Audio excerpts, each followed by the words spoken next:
पहनना किसी भी शुभ ग्रह का प्रतीक है? क्या किसी भी अशुभ ग्रह की शांति के लिए हमें केवल रत्न पहन लेने से ही सब कुछ ठीक हो जाएगा? क्या रत्न हमेशा ही सही कार्य करते हैं? नमस्कार, जय श्री राम। आप सभी का बहुत बहुत स्वागत है इस YouTube चैनल पर।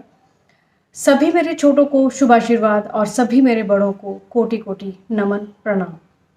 आप सभी के आशीर्वाद से ही हम सभी कार्यों को संभव कर पाते हैं। मित्रों, आज का ये जो टॉपिक है, मैं पूरी उम्मीद करती हूँ कि ये YouTube पर तो आपने शायद पहले ज़्यादा कभी सुना या देखा नहीं होगा, लेकिन इस प्रकार के प्रश्नों की जिज्ञासा हमारे अंदर ज़रूर रहती है। बहुत से मेरे मित्रों का ये क्वेश्चन या ये बार बार पूछना मेरे सामने आ रहा था कि क्या हमें कोई रत्न पहन लेना चाहिए, कोई स्टोन पहन लेने से क्या ये जो मेरा पीड़ित ग्रह है इसका जो प्रभाव है वो शुभ हो जाएगा। इसलिए मुझे लगा कि ये बहुत इंपॉर्टेंट टॉपिक है और सभी को हमें जानना भी ज़रूरी है। केवल रत्नों को, जो भी स्टोन्स होते हैं, उनको पहन लेना ही हमेशा कारगर नहीं होता है। वो स्थितियाँ कब निर्मित होती हैं, इन बातों को जानना बहुत ज़रूरी है। इसीलिए आपको मैं एक एग्जाम्पल हॉरोस्कोप पर आपको ये समझाना चाहूँगी कि इन चीज़ों को हमें कैसे देखना है कि कोई भी स्टोन मुझे पहनना चाहिए या नहीं, क्या वो वाकई में मेरे लिए शुभकर होगा या नहीं होगा।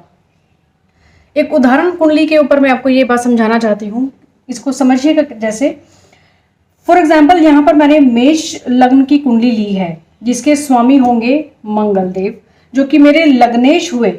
लग्न के स्वामी मंगल यदि लग्न में बैठे बहुत अच्छी बात है, लेकिन उनका अंश बल यदि कम है और यदि कोई मुझे कहे कि मंगल के पास पावर कम है, जो कि आपके लग्नेश है, आपको उनकी पावर को बढ़ा लेना चाहिए, तो मुझे मूंगा पहन लेना चाहिए। यहाँ पर पूरी तरह से मूंगा पहन लेना शुभकर नहीं होगा। काफ़ी हद तक 60-70% यहाँ पर मूंगा पहन लेना बहुत अच्छा रहेगा, लेकिन साथ ही साथ उसका नेगेटिव इफेक्ट भी देखिए कैसे होगा। मंगल लग्न के स्वामी होने के साथ साथ अष्टम भाव के स्वामी भी हैं। केवल सूर्य और चंद्रमा ऐसे ग्रह हैं जो केवल एक ही राशि के स्वामी हैं। बुध, मंगल, शुक्र, शनि, गुरुदेव, ये सभी दो दो राशियों के स्वामी हैं, दो दो भाव के स्वामी होंगे आपकी कुंडली के अंदर।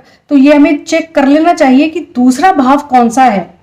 कहीं ऐसा ना हो कि हम एक भाव के प्रभाव को बढ़ाने के लिए, उसके शुभ प्रभाव को लेने के लिए किसी अशुभ भाव के प्रभाव को भी बढ़ा लें। ये तो एक एग्जाम्पल है। दूसरा एग्जाम्पल यहां आप समझिए।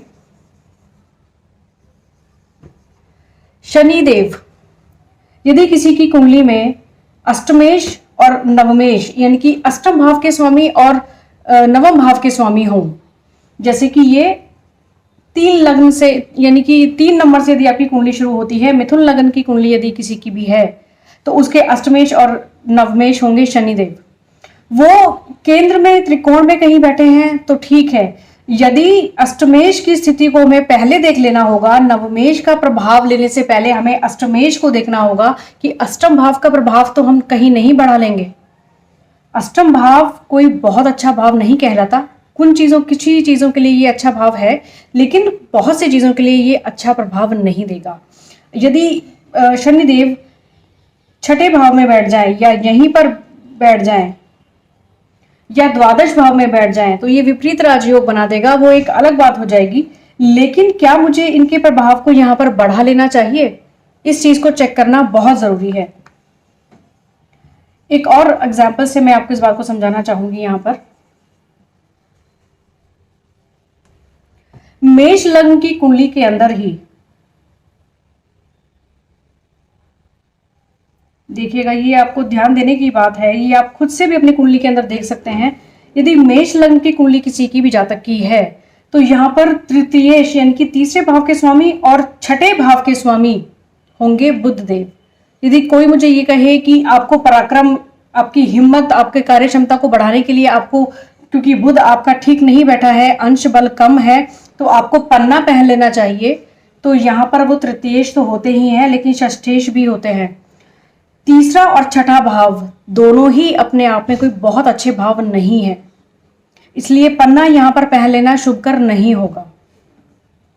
इसी तरह से आपको अपनी कुंडली के अंदर खुद से आप ये चीज जान सकते हैं। आपको किसी दूसरे एस्ट्रोलॉजर की या ज्योतिषी की जरूरत नहीं है केवल यही बात जानने के लिए कि मुझे कोई स्टोन पहनना चाहिए या नहीं पहनना चाहिए। यदि आपको बेसिक जानकारी है ज्योतिष की, तो आप ये अपनी कुंडली में खुद से देख सकते हैं। फॉर एग्जाम्पल, यदि मुझे अपने एकादश भाव का प्रभाव बढ़ाना है, मैं सोर्स ऑफ इनकम को बढ़ाना चाहती हूँ, मेरी इनकम जो है थोड़ी कम हो रही है, मुझे चाहिए कि मैं इसको जो भी यहाँ पर राशि है उस स्वामी को मुझे बल देना है, बढ़ाना है उनकी पावर को। लेकिन यहाँ ध्यान दीजिए, यदि वो छठे भाव में बैठे हैं, फॉर एग्जाम्पल यदि यहाँ पर 11 नंबर या 10 नंबर की राशि है, उसके स्वामी हुए शनिदेव, वो छठे भाव में आकर बैठ जाते हैं, तो क्या मुझे यहाँ उनका स्टोन पहन लेना चाहिए? नहीं, क्योंकि वो बेशक से शनिदेव छठे भाव में बैठकर शत्रुहंता योग बनाएंगे, लेकिन सोर्स ऑफ इनकम, मेरा यहाँ पर मानना क्या है कि मुझे सोर्स ऑफ इनकम को बढ़ाना है। सोर्स ऑफ इनकम यदि कर्ज में चला जाएगा तो आपका सोर्स ऑफ इनकम तो वैसे भी नहीं बढ़ पाएगा। यदि किसी हद तक बढ़ भी जाए तो केवल और केवल लोन में चला जाएगा, कर्जे में चला जाएगा। तो ये बहुत छोटी छोटी बारीक बातें हैं जो आप लोगों को जानना जरूरी है कि मुझे कभी भी कोई स्टोन पहनना है या नहीं, पहनना कब चाहिए। किसी भी शुभ ग्रह, किसी भी शुभ भाव, यानी कि केंद्र और त्रिकोण, ये 4 भाव और ये 2, इन 6 भावों के, यानी कि जिनको हम केंद्र और त्रिकोण मानते हैं, इनमें कोई भी जो राशि है या कोई भी ग्रह है, उनसे संबंधित आप स्टोन जो हैं, उनके जो संबंधित रत्न हैं, वो आप पहन सकते हैं। यदि वो किसी त्रिक भाव में चले जाएं, यानी कि 6, 8, 12, इसमें यदि वो बैठ जाएं, तो आपको उसका रत्न पहनने से केवल नुकसान ही होगा। अब दूसरा प्रश्न ये आता है कि यदि हम रत्न पहनकर उनके बल को ना बढ़ाएं, उनकी शक्ति को, पावर को ना बढ़ाएं, तो बढ़ाएं कैसे? ये एस्ट्रोलॉजी हमें बहुत से रेमेडीज देती है, जिसमें से कि एक स्टोन पहनना भी है, लेकिन हमें वो कब पहनना है, कब नहीं पहनना है, ये बात आपको मैंने बता दी। जब नहीं पहनना है तो फिर हम दूसरा उपाय क्या कर सकते हैं? बहुत इंपॉर्टेंट बात है ये। उसके लिए आपको दूसरी चीजें हैं, जैसे कि किसी भी ग्रह का यदि आप उपाय करना चाहते हैं, फॉर एग्जाम्पल जैसे मैंने आपको यदि यहाँ शनि के बारे में ही बताया, यहाँ पर आप शनि का यंत्र धारण कर सकते हैं। किसी भी और यदि प्लैनेट की बात की जाए, किसी दूसरे ग्रह की बात की जाए, बुध हो गया, शुक्र हो गया, गुरुदेव बृहस्पति हो गए, कोई भी ग्रह है जिसको हम बल देना चाहते हैं, जो अंश बल में कम है या किसी अच्छे भाव में नहीं बैठे हुए हैं, लेकिन उनका जो प्रभाव है हमें सकारात्मक चाहिए, वो देखना होगा आपकी कुंडली में स्थितियां कैसी बनी हुई हैं। तो उस सिचुएशन में आपको या तो उस ग्रह से संबंधित जो यंत्र होता है, उस ग्रह का यंत्र धारण करना चाहिए। उसके बाद आप उस ग्रह से संबंधित जो दान इत्यादि होते हैं, जैसे यदि मंगल की पावर को बढ़ाना है तो मंगलवार को आप हनुमान चालीसा कीजिए, या जो लाल रंग की जो मूंग की दाल होती है, मसूर की जो लाल दाल होती है, लाल कपड़े में बांधकर मंदिर में देना। गुरुदेव की पावर को बढ़ाना चाहते हैं तो आप जो पेठा होता है पीले रंग का, उसको मंदिर में दान कर सकते हैं, किसी भंडारे इत्यादि के लिए दान कर सकते हैं, चने की दाल दान कर सकते हैं। जो किसी भी ग्रह से संबंधित जो वस्तुएं होती हैं उनका दान करना, लेकिन दान भी कब करना चाहिए ये भी देखने वाली बात है। जब वो अशुभ स्थितियों में हो, केवल तभी दान कीजिए। यदि कोई भी ग्रह यदि शुभ स्थिति में बैठा है तो उसका दान नहीं करना चाहिए। उसी के साथ साथ किसी भी ग्रह के जब हमें बल को बढ़ाना है तो उससे उसके जो आराध्य देवी या देवता हैं उनकी आराधना करके आप शीघ्र उनके बल को प्राप्त कर सकते हैं, उनके शुभ फल को प्राप्त कर सकते हैं। उसके साथ ही साथ आप जो उस ग्रह के जो मंत्र हैं, सबसे आसान तो बीज मंत्र का जाप करना होता है। आप यदि एक माला भी, यानी कि 108 बार भी बीज मंत्र का जाप कर लेते हैं, ये भी आपके लिए फायदेमंद हो सकता है। उसके साथ साथ बहुत अलग अलग तरह के भी मंत्र हैं, ये आपकी शक्ति पर निर्भर करता है कि आप किस प्रकार का उच्चारण कर सकते हैं। हर एक ग्रह का गायत्री मंत्र भी होता है, पौराणिक मंत्र भी होता है, तांत्रिक मंत्र भी होता है और बीज मंत्र भी होता है।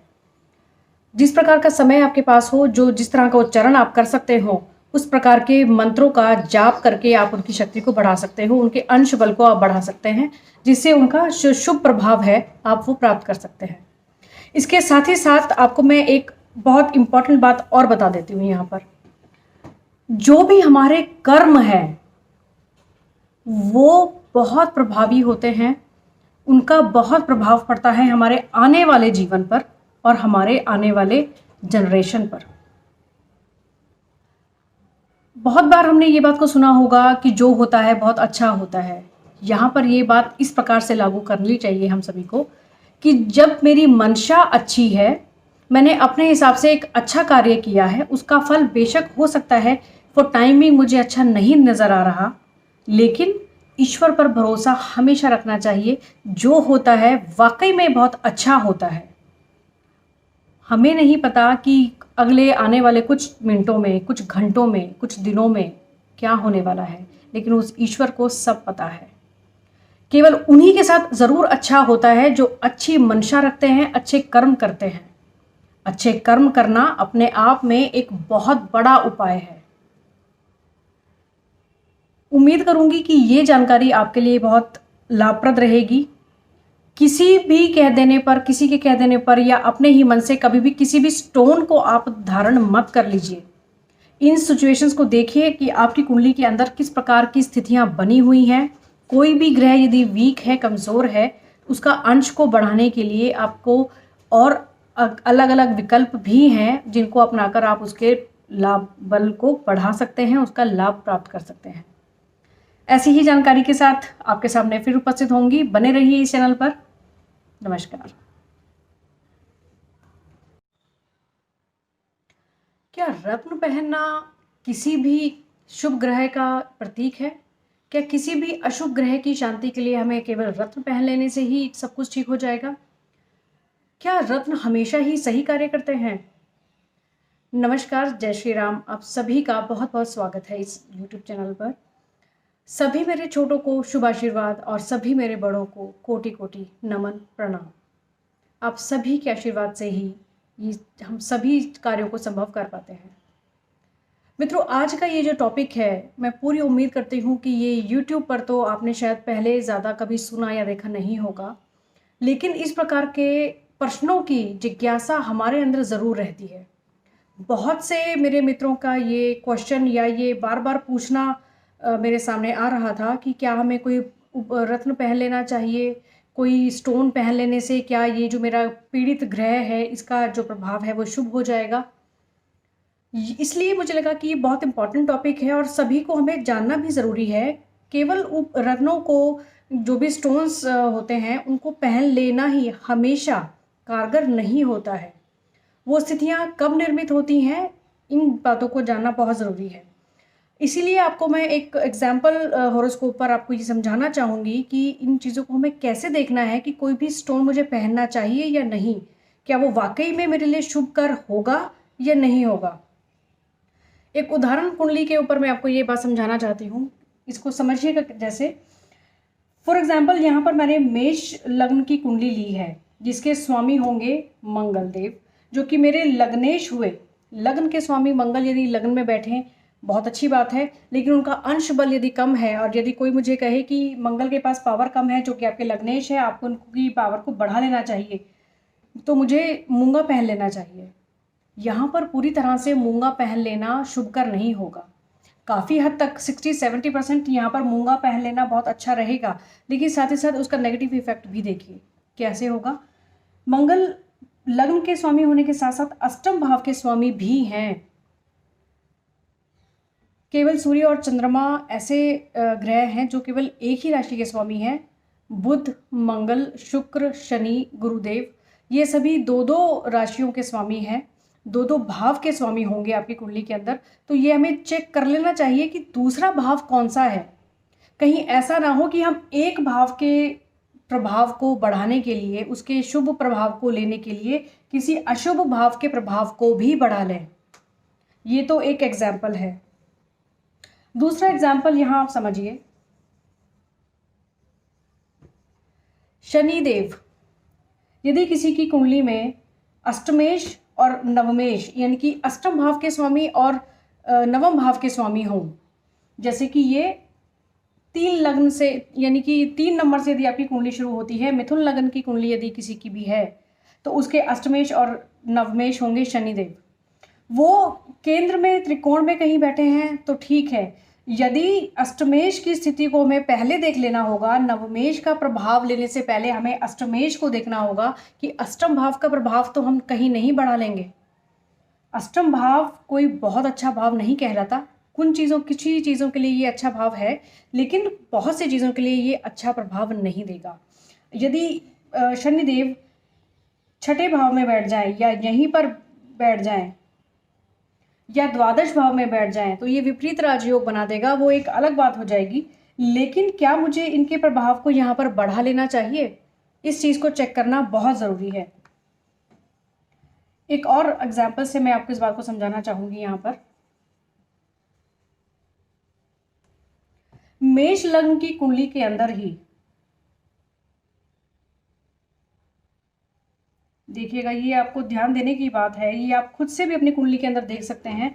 यदि मेष लग्न की कुंडली किसी की भी जातक की है तो यहाँ पर तृतीयेश यानी कि तीसरे भाव के स्वामी और छठे भाव के स्वामी होंगे बुध देव। यदि कोई मुझे ये कहे कि आपको पराक्रम, आपकी हिम्मत, आपके कार्य क्षमता को बढ़ाने के लिए आपको, क्योंकि बुध आपका ठीक नहीं बैठा है, अंश बल कम है, तो आपको पन्ना पहन लेना चाहिए, तो यहाँ पर वो तृतीयेश तो होते ही हैं लेकिन षष्ठेश भी होते हैं। तीसरा और छठा भाव दोनों ही अपने आप में कोई बहुत अच्छे भाव नहीं है, इसलिए पन्ना यहाँ पर पहन लेना शुभकर नहीं होगा। इसी तरह से आपको अपनी कुंडली के अंदर खुद से आप ये चीज़ जान सकते हैं। आपको किसी दूसरे एस्ट्रोलॉजर की या ज्योतिषी की ज़रूरत नहीं है, केवल यही बात जानने के लिए कि मुझे कोई स्टोन पहनना चाहिए या नहीं पहनना चाहिए। यदि आपको बेसिक जानकारी है ज्योतिष की तो आप ये अपनी कुंडली में खुद से देख सकते हैं। फॉर एग्जाम्पल, यदि मुझे अपने एकादश भाव का प्रभाव बढ़ाना है, मैं सोर्स ऑफ इनकम को बढ़ाना चाहती हूँ, मेरी इनकम जो है थोड़ी कम हो रही है, मुझे चाहिए कि मैं इसको, जो भी यहाँ पर राशि है उस स्वामी को मुझे बल देना है, बढ़ाना है उनकी पावर को। लेकिन यहाँ ध्यान दीजिए, यदि वो छठे भाव में बैठे हैं, फॉर एग्जाम्पल यदि यहाँ पर 11 नंबर या 10 नंबर की राशि है, उसके स्वामी हुए शनिदेव, वो छठे भाव में आकर बैठ जाते हैं, तो क्या मुझे यहाँ उनका स्टोन पहन लेना चाहिए? नहीं, क्योंकि वो बेशक से शनिदेव छठे भाव में बैठकर शत्रुहंता योग बनाएंगे, लेकिन सोर्स ऑफ इनकम, मेरा यहाँ पर मानना क्या है कि मुझे सोर्स ऑफ इनकम को बढ़ाना है। सोर्स ऑफ इनकम यदि कर्ज में चला जाएगा तो आपका सोर्स ऑफ इनकम तो वैसे भी नहीं बढ़ पाएगा। यदि किसी हद तक बढ़ भी जाए तो केवल और केवल लोन में चला जाएगा, कर्जे में चला जाएगा। तो ये बहुत छोटी छोटी बारीक बातें हैं जो आप लोगों को जानना ज़रूरी है कि मुझे कभी भी कोई स्टोन पहनना है या नहीं, पहनना कब चाहिए। किसी भी शुभ ग्रह, किसी भी शुभ भाव यानी कि केंद्र और त्रिकोण, ये 4 भाव और ये 2, इन 6 भावों के, यानी कि जिनको हम केंद्र और त्रिकोण मानते हैं, इनमें कोई भी जो राशि है या कोई भी ग्रह है उनसे संबंधित आप स्टोन जो हैं, उनके जो संबंधित रत्न हैं वो आप पहन सकते हैं। यदि वो किसी त्रिक भाव में चले जाएं, यानी कि 6, 8, 12, इसमें यदि वो बैठ जाएं तो आपको उसका रत्न पहनने से केवल नुकसान ही होगा। अब दूसरा प्रश्न ये आता है कि यदि हम रत्न पहनकर उनके बल को ना बढ़ाएं, उनकी शक्ति को, पावर को ना बढ़ाएं, तो बढ़ाएं कैसे? ये एस्ट्रोलॉजी हमें बहुत से रेमेडीज़ देती है, जिसमें से कि एक स्टोन पहनना भी है, लेकिन हमें वो कब पहनना है, कब नहीं पहनना है, ये बात आपको मैंने बता दी। जब नहीं पहनना है तो फिर हम दूसरा उपाय क्या कर सकते हैं? बहुत इंपॉर्टेंट बात है ये। उसके लिए आपको दूसरी चीज़ें हैं, जैसे कि किसी भी ग्रह का यदि आप उपाय करना चाहते हैं, फॉर एग्जांपल जैसे मैंने आपको यदि यहाँ शनि के बारे में ही बताया, यहाँ पर आप शनि का यंत्र धारण कर सकते हैं। किसी भी और यदि प्लैनेट की बात की जाए, किसी दूसरे ग्रह की बात की जाए, बुध हो गया, शुक्र हो गया, गुरुदेव बृहस्पति हो गए, कोई भी ग्रह है जिसको हम बल देना चाहते हैं, जो अंश बल में कम है या किसी अच्छे भाव में नहीं बैठे हुए हैं, लेकिन उनका जो प्रभाव है हमें सकारात्मक चाहिए, वो देखना होगा आपकी कुंडली में स्थितियाँ कैसी बनी हुई हैं। तो उस सिचुएशन में आपको या तो उस ग्रह से संबंधित जो यंत्र होता है उस ग्रह का यंत्र धारण करना चाहिए। उसके बाद आप उस ग्रह से संबंधित जो दान इत्यादि होते हैं, जैसे यदि मंगल की पावर को बढ़ाना है तो मंगलवार को आप हनुमान चालीसा कीजिए, या जो लाल रंग की जो मूंग की दाल होती है, मसूर की जो लाल दाल होती है, लाल कपड़े में बांधकर मंदिर में देना।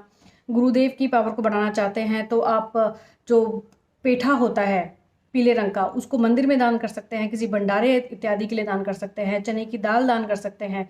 जो किसी भी ग्रह से संबंधित जो वस्तुएं होती हैं उनका दान करना, लेकिन दान भी कब करना चाहिए ये भी देखने वाली बात है।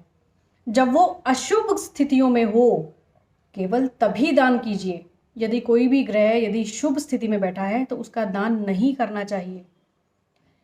उसी के साथ साथ किसी भी ग्रह के जब हमें बल को बढ़ाना है तो उससे उसके जो आराध्य देवी या देवता हैं उनकी आराधना करके आप शीघ्र उनके बल को प्राप्त कर सकते हैं, उनके शुभ फल को प्राप्त कर सकते हैं। उसके साथ ही साथ आप जो उस ग्रह के जो मंत्र हैं, सबसे आसान तो बीज मंत्र का जाप करना होता है। आप यदि एक माला भी यानी कि 108 बार भी बीज मंत्र का जाप कर लेते हैं, ये भी आपके लिए फ़ायदेमंद हो सकता है। उसके साथ साथ बहुत अलग अलग तरह के भी मंत्र हैं, ये आपकी शक्ति पर निर्भर करता है कि आप किस प्रकार के उच्चारण कर सकते हैं। हर एक ग्रह का गायत्री मंत्र भी होता है, पौराणिक मंत्र भी होता है, तांत्रिक मंत्र भी होता है और बीज मंत्र भी होता है। जिस प्रकार का समय आपके पास हो, जो जिस तरह का उच्चारण आप कर सकते हो, उस प्रकार के मंत्रों का जाप करके आप उनकी शक्ति को बढ़ा सकते हो, उनके अंश बल को आप बढ़ा सकते हैं, जिससे उनका शुभ प्रभाव है आप वो प्राप्त कर सकते हैं। इसके साथ ही साथ आपको मैं एक बहुत इम्पॉर्टेंट बात और बता देती हूँ यहाँ पर।